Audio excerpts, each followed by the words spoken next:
Paní Marcelko, dobrý den. Krucinál, co tady děláš zase s tou károu? Kolikrát ti to budu říkat? Plíze. No to je strašné. Tak když už je to tady, tak já si tam složím. Podívej se, nekeci a vypadni. Vypadni. To je zase jeden nový od vašeho manžela. Jenom ať se kluk učí pořádku.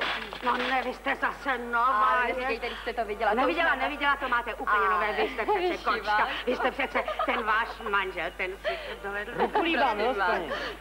Já ti dám milost paní, až tě z toho hlava bude bolet.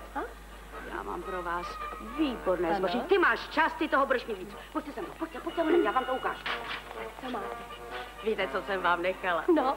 Podívejte. Mandarinky, vy jste zlato, paní máš. Ale to není všechno. Já mám pro vás ještě ananas. To je senzace. A Jarka říká nějaký sír a čaj. Jo.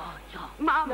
A sír mám výborný. Sír taky nosím. No, vy jste zlato. Stačí jeden to nebo je senzace. Kolik chcete, tolik vám dát. No, vy jste strašně hodná. To ne. Jarda říkal, že si proto přijde sám, ale já jsem říkala, kde pát. Já vás strašně ráda vidím. No, to si mám i tvrdé spát. No to je vynikající. Partia Debrecíku. Mám krásnou liboloučkou, výbornou. Půl kila jsem nechala. nechala. Ta vám voní čerstvá. Ale pojdejte celou si ji vezmu. No je krásná. Podívejte se, já vám to zabalím. Nějaký sáček, kdybyste byla tak... Dám jistě zabalím. Jsem ráda, že vás vidím. No, tak jsme má různé zboží. Já už si to skládám, abych to mohla nějak pobrat všechno.